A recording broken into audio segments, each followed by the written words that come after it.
Hey everyone, I'm Ultima456, you're the Ultimates, and welcome to episode 27 of Let's Platinum Sekiro, Shadows Die Twice. Alright, let's try this again, shall we? And burn! Burn! Burn! One more burn. Wait. And spring load firecracker. Alright, that's good. Take him out. Take him out. You.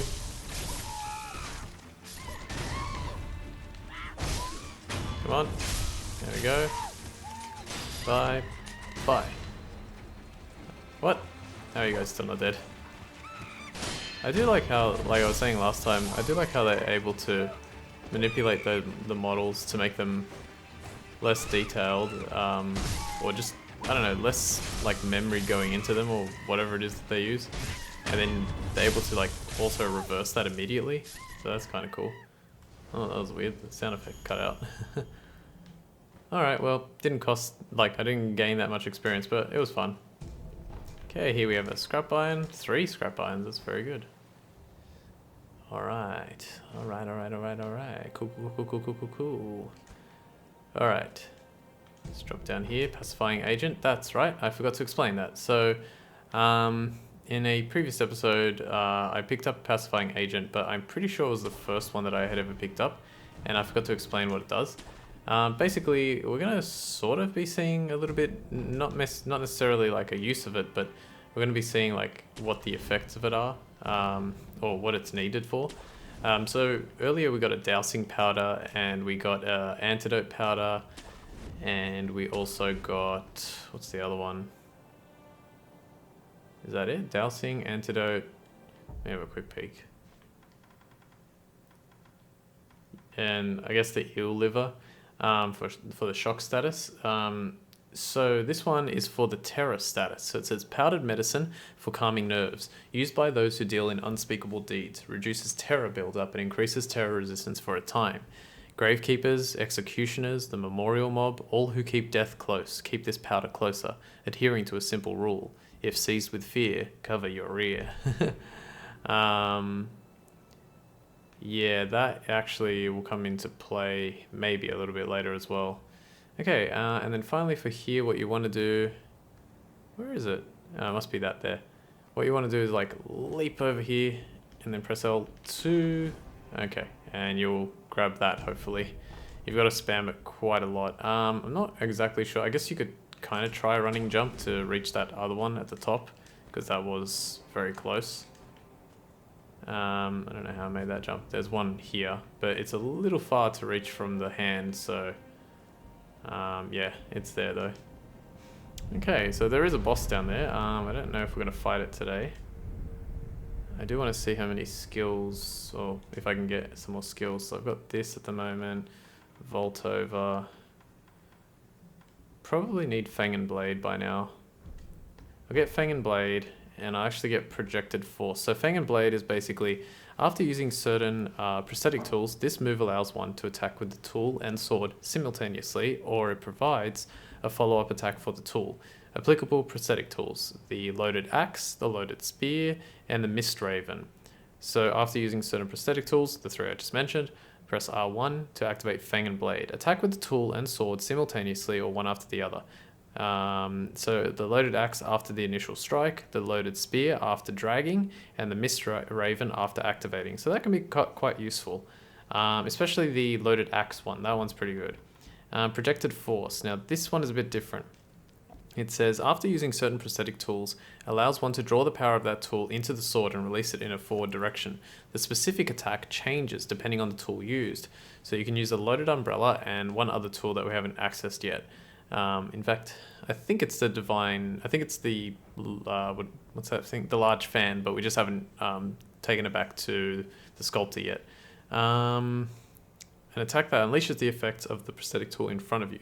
So the loaded umbrella, while guarding, the loaded umbrella stores energy by blocking enemy projectiles, then discharges it. I haven't actually used this ability, I don't think, at all.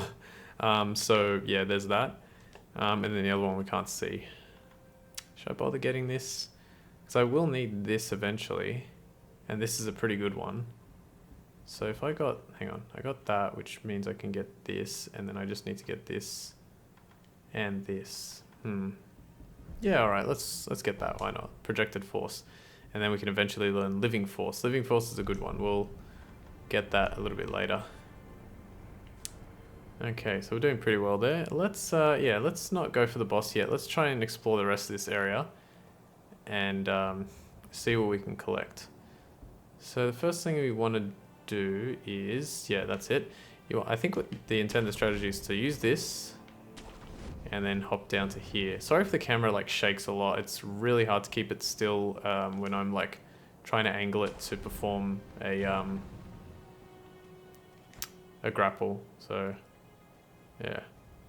Okay, so here we have a poison swamp. You will get poisoned if you step in it. I guess technically you could use the contact medicine, and part of me really wants to do that so I can try the Mist Raven. Let's try that, why not? I'll try it in a second, hang on. So what was it? I completely forgot what I just picked up before. But anyway, we got that, and we got the heavy coin purse. Actually, we won't use it just yet. We'll use it on the other side because that will be useful. Okay, now this part. What you want to do is you want to leap to this thing, stop, don't move, turn the camera, crouch, press R3, slowly creep towards this guy, and take him out. If you have to fight this monkey with both, like his dual swords, you're going to have a pretty hard time. He's quite challenging. We will have to fight one in a second, but he is really, really challenging. Let's grab that. I wonder what the point of that one is. Okay. So before we continue, let's go over here. Jump on this. Jump up to here. I don't know what the point of this is here. There's no item. There's one here. Snapseed. Let's ignore what's down here in this cave for the time being. Come back to that a little bit later. Let's have a look at the memorial mob and see what he has to sell. We've got 660. We've got a fair bit of money.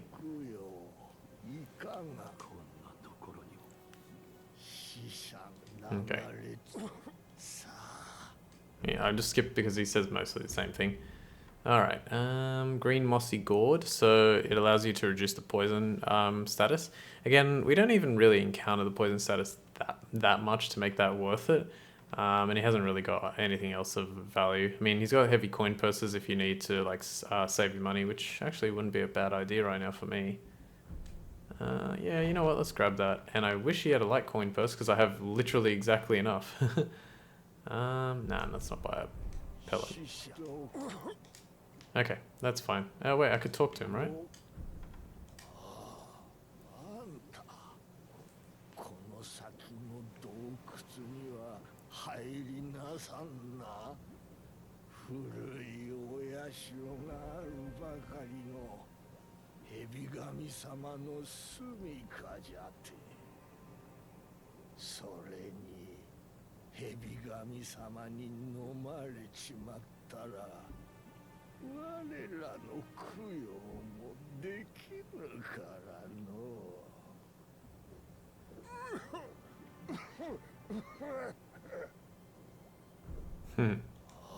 Okay. He says the same thing. So he tells us that the cave up ahead is something to do with the serpent god. And that we shouldn't go in there because if we get eaten, then we can't spend money with him. This is a very good point. Alright, so let's try and use that contact medicine in a moment. Just want to get into position. Alright, so just above my head, just there is a the white monkey with 2 swords, and then surrounding him are 1, 2, 3, 4. I think that's it, yeah, 4 other monkeys. So they're going to be pretty tough. Alright, let's have a look. I want the Mist Raven. Let's get rid of these. I want the contact medicine. Finally going to try this. Okay, and also anything else?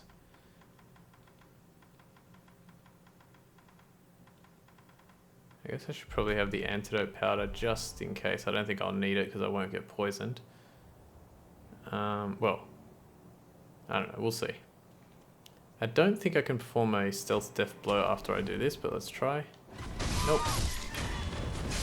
That was pretty good though. I'm gonna try and kill all these guys. And you can see how much damage that hurt. That was... Wow, I got wrecked there. Please, please. Thank you. Don't think that's gonna give me my thing back though. Nope. Alright, let's try it for fun. Contact medicine. What was that? I didn't even see where that came from. Mist Raven. That was cool. Please heal. Oh, there's a shooter. That's what it is. Probably should try and get that shooter. Where is he? There.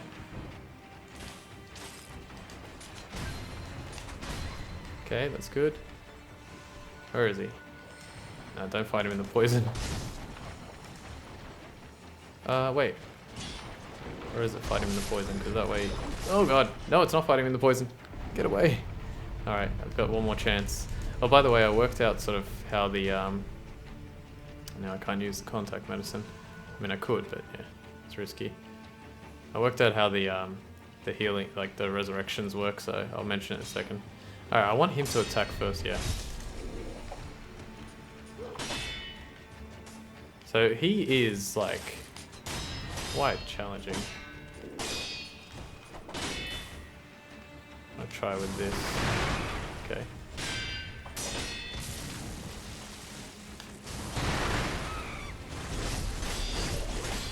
Thought I'd try that attack.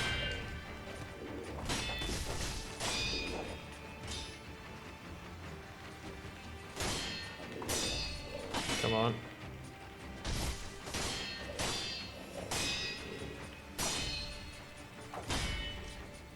One, two, three, four. Please. No. No. That's bad.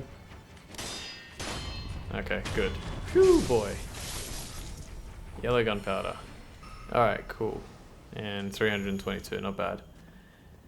Okay, man, he's hard. Yeah, you can see how, like, I kind of got wrecked there. I died twice, but I still managed to survive. Alright, so I'm going to quickly, while I'm doing this, try and explain how the process of... It's weird, I don't remember seeing this item before. Is it like a scrap magnetite or... Yeah, that's it, sorry. That's what I was thinking it was, actually. I thought of something white, and I meant to say adamantite scrap, but it's a fulminated mercury, which is actually really important. I'll explain the healing thing in just a sec. Just get rid of these. Fulminated mercury is... There it is. Highly precious grains forming the base for a devastating form of gunpowder, used in explosive prosthetic tool upgrades of advanced rank, created in secret by the Interior Ministry using knowledge from across southern seas. The Central Forces military might owes much to this tiny tweak of chemistry. So it's one of those, it's basically like the Phantom Kunai, but for, I think it's probably the Shinobi Firecrackers, so yeah. Okay, so the way the actual resurrection system works, so you'll notice that, like, at the moment I have two dots active. I have the one with the leaf, and then one that it has the leaf, but it's like healing or it's recovering, right? Perfect item to get. If you use the Amoeba Balloon of Soul... Is it Soul? I think it's Soul. Yeah, it is. If you use the Amoeba Balloon of Soul, you can actually get more resurrective power every time you kill an enemy. So if I'm killing enemies right now, I would be gaining that little orb back over time. And then those orbs allow me to resurrect. So I think right now, if I was to die, I could still resurrect one more time. The other orb that's not there right now, orb dot, whatever you want to call it, the one that's not there right now, that one allows me to resurrect regardless of, like, that one never goes away. So if you have that one, sorry, it never goes away. It, if you use if you add a sculptor idol, you'll recover you'll rest, and it'll give you the option, like, that'll allow you to resurrect once, and then if you can perform a death blow to gain access to the, it's so hard to get back to, there we go. If you can perform a death blow, you can gain access to the Where the hell is this? Where the hell am I supposed to go? Can't remember how to get up. If you perform a death blow, you can gain access to the other ones with the leaf icons. So I think that's basically how it works. Now, the only problem is I can't remember how to get out of here. I think I have to use the idol. So let's go back. I guess we'll spend the rest of the episode going to the sculptor and, you know, healing up, giving him the stuff, seeing how we're going. And then next episode, we can fight a boss. Yay! I actually quite like this next boss. It was quite challenging to win the first time, but now that, you know, I've fought him a few times, it should go well, you know, fingers crossed. I don't know why I went back here when I could have just gone straight to the dilapidated temple. Oh well. Yeah, so we're going to try and fight that boss next time and see how he goes, because it's can be a little bit tricky, but I've got a strategy for dealing with him, so hopefully that works out. Okay, so what are we going to do? We don't have much gold, that's the thing, like, so I don't know if I can buy a prosthetic upgrade. Oh, we still only do have 110. Alright, does this guy have a, like, coin purse? Because if he does... He does. I'm just going to buy it, just so that way I don't waste anything. I think that worked out rather well. So how many coin purses do I actually have? So that's 1,500. And that's so 3,000. I basically have 3,000 sen right now. Let's get rid of this. Alright, let's talk to the sculptor and see what he has to say. So let's fit this new prosthetic upgrade, Divine Abduction. A prosthetic tool loaded with a large fan, costs spirit emblems to use. Gathers and releases a gust of wind, forcing enemies caught by the vortex to turn around. It is a mild sort of being spirited away that can be returned from quite quickly. However, it's said that one can only return from being spirited away once, and if taken again, there is no coming back. Alright, so you press R2 to perform the gathering vortex. It says use the fans of the leaves to wrap yourself in whirling winds. And then while using gathering vortex, you press R2 again to perform divine abduction. Release the winds around the enemy, making them suddenly face the opposite direction. Aside from certain strong enemies, they will lose sight of you and be vulnerable to a death blow. So that's kind of the idea behind this ability. Hey, I could have actually learnt that by now. Damn. The cleave type would really help clear out those monkey/baboons. So we'll eventually get that once we have enough money again. But for now, these ones are good. Got quite a few like upgrade tools at the moment. All right, so let me have a quick look at the projected force. Oh, it wasn't the divine abduction. So I can only think of one more prosthetic tool that we haven't got yet, so must be that one. Okay. Oh yeah, there's no reason to go back. I think I'll just stop here. I've got one skill point. Can I use it on anything? I don't think there's anything left with one skill point. No. Okay, that's fine. Yeah, I think even though slightly shorter episode, but that's okay. We'll have more next time. So I want to thank you all for watching episode 27 of Less Platinum Sekiro Shadows Die Twice. My name's Ultima456. You're the Ultimates, and I'll see you next time.